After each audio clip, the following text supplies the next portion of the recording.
You want to talk about a platoon lefty to have in your lineup. This flashback Andre Ethier might fit that to a T. This guy actually reminds me a lot of the flashback Josh Hamilton, and maybe even more the flashback Adrián González. I may be mistaken, but the hitting stats versus righties may almost be identical to the flashback Adrián González. I'm pretty sure that the flashback Adrián González has 99 power versus righties, but I think the contact may be the same, and I know that the vision on this Ethier card is better than the vision on the flashback Adrián González. So this is a very good platoon guy. I mean, I picked this Ethier card up for like 7,500 stubs. That is a steal, if you ask me, because, yeah, man, like, you want a platoon guy. People are talking about me platooning flashback Josh Hamilton when I had him. This is just, this guy could just come in and fill that position 100%, and I don't know. I'm obviously not going to probably play him against lefties because, yeah, the hitting stats are suspect to say the least. He doesn't even have good power. Like some lefties, the thing is they don't have good contact, but they may have good power versus lefties, so you may want to stick them in there if you're crazy. But yeah, I'm probably not going to play him against lefties or anything. But yeah, man, like, I didn't spend anything to get this guy, so why the hell not pick him up and see if he could do some damage in the debut? And Ubaldo Jimenez on the mound again. What I might do is I may try and stack up the roster, just the lineup, with golds, because I've been talking about this for weeks now, that there's so many gold cards that are fun to use in this game, and I may just go off one day and just fill the lineup with gold cards. Like, who knows? I was just thinking about it. I could have Crawford, Ellsbury, and then if it is a righty, then I could have the Andre Ethier in right field. But there's also other guys I can put in the outfield too, and like Eddie Mathews, and I don't really have a shortstop at the moment who's a gold, and I don't think I have a second baseman either who's a gold, but who do I have a first base? Never mind, no I don't. I could pick up like Freddie Freeman or something like that to play at first base, and as everybody knows that I have flashback McCann is a fucking beast. This is a good way to start, you would think that was going to be hit over the fence. Let me tell you something. This right field at this park was 345 to straightaway right field. So if this was at like Yankee Stadium or something, even in Baltimore or something, that would have been gone. What a buzzkill. Very first at-bat for Andre Ethier. Almost gets the dinger. I thought that was gone for sure. I was on my feet. But no, getting trolled by this game that is hit to the wall pretty much, as far as you can hit it to the warning track. And yeah, that was hilarious. That is how you start off a game with a good old laugh, when you step up to the plate with one of your new additions and hit one to the warning track. But yeah, man, I may stack up the lineup with gold cards and see what I could do, because there are a lot of diamonds I have on my team who I've been struggling with. And I honestly, God, man, I find that I do better with gold players like Crawford. He's not even in the lineup right now, but he is easily the best hitter on the team and has the best hitting stats. Like, he's still hitting like 320 something. And the only other guy I was hitting above 300 with that I played with for a long time was Yogi Berra, but he's obviously not a gold. And I'm trying to think of somebody. Eddie Mathews came in, and he was just fucking going off. But that was only when he was coming off the bench to pinch hit. I haven't really been pinch hitting him much lately. But if I put him back in the starting lineup, I kind of put him in sometimes, as people may notice, against righties, because he is a lefty, and that's good to have sometimes. In Arenado, I find that I don't really struggle against righties sometimes, but I feel like I have a better chance of getting some base hits and doing some more damage if Eddie Mathews is in there, other than Nolan Arenado. And yeah, man, like, I may do that. I don't even know who I could get. Like, what are the I don't want to fill up. I'm not going to just fill up the best golds. I'm just going to get guys who I think I would do good with, and then see what the squad can do. Because, yeah, man, like Brian McCann, he is a fucking machine. This Ellsbury is actually pretty decent too. I mean, I was making pretty solid contact with him in this game, and I wasn't getting rewarded. And Crawford, everybody already knows, don't even need to say it. And this Ethier stepped up to the plate in his first at-bat and almost hit one over the wall.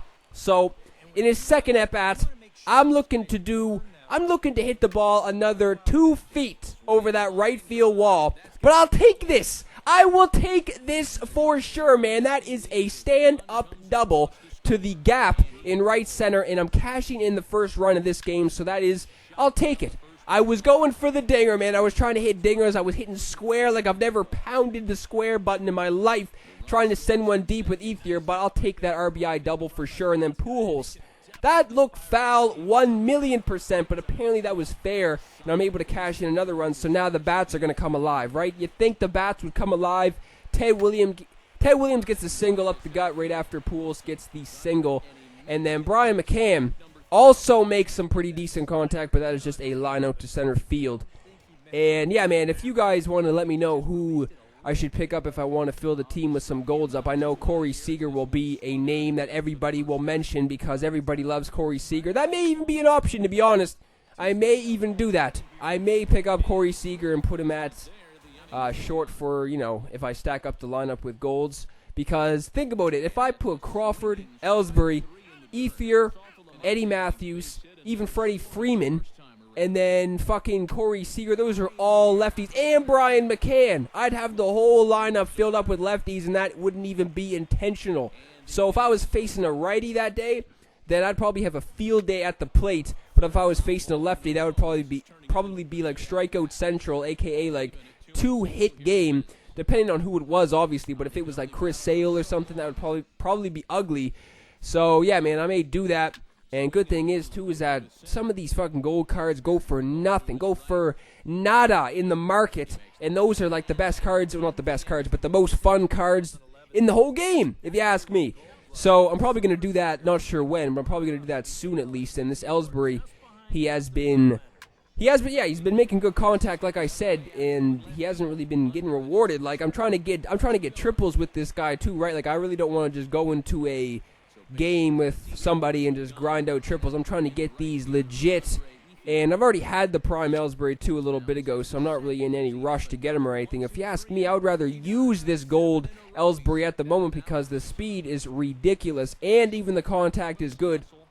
The good thing about this Ellsbury card too is I think his contact versus lefties is like 97, or it might even be like 99, so you could even stick him in there against lefties and he will do work at the dish. So, I mean, that's like opposite of Crawford. Crawford has terrible hitting stats against lefties, even though I find I don't really struggle with them against lefties. So, Ellsbury is just one of those good guys to have in the lineup. I mean, it's just a toss-up lately. Like, I want to get Crawford in the fucking lineup, but who would I even take him out for? Because I want to play with the gold Ellsbury, and ever since I picked up Ethier, I'm probably going to be using him a lot against righties, too, since he has crazy power and even good vision and stuff like that. Like, that's the thing, too. He has good vision. The vision is like 78 or something like that, so that can come in handy. It'll make up for, like, you know, since his contact's only 84, it's not like he has mid-90s contact. The good vision makes up for it, kind of. And fucking getting trolled again in this game. Fucking Brian McCann makes decent contact, and that is almost to the warning track right there again, even though that was kind of a late swing. That should have been gone for sure. So Brian McCann just continues to just pound the baseball, and I don't even see myself taking him out of the lineup because when I've been facing lefties too, Brian McCann he's been getting the job done every time he's been facing lefties too. And yeah, there wasn't even that much going on in this game. Usually I don't talk about the game that much when there's not that much going on in the game. Like you saw that inning, I got about 4 hits.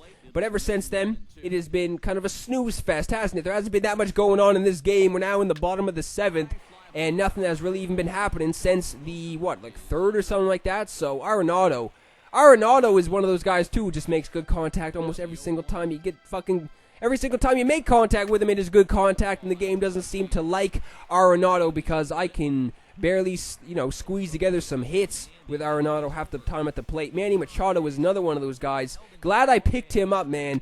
Like, with A-Rod, I was finding that I was striking out a lot with A-Rod. Like, not even able to make contact. Ever since I picked up Manny Machado, I don't even think I've struck out with him once. So, now in the late innings, this is when shit usually gets interesting. This guy starts off the 8th with a base hit. Oh, God, please no. Anything but this. So that is a absolute no. Absolutely not, man. Everybody is coming in for the rest of the game. I am not going to let this guy bunt anymore. I have no idea why I did that. I should have just turned 2, right? Like I should have just turned 2 right there, but for some reason I tried to tag 3rd and go to 1st. But luckily I'm able to get out of it.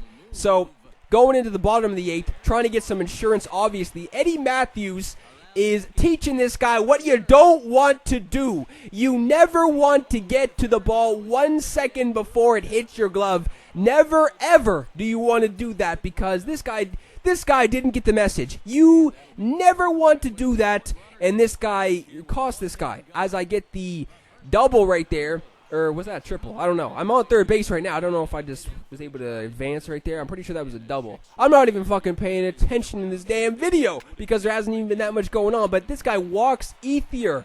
So this guy didn't want to pitch to Ethier at all. I don't know. I would rather throw to Ethier than pitch to Pujols, if you ask me, even though Pujols is a righty and it would be a righty-on-righty matchup.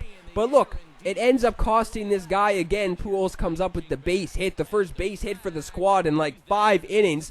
And then McCann again showing off some of that opposite field power to the warning track once again. I should have had 3 dingers in this game, but they're all going, well, one of them didn't go to the warning track, but Ethier and McCann should have gone deep, 100%.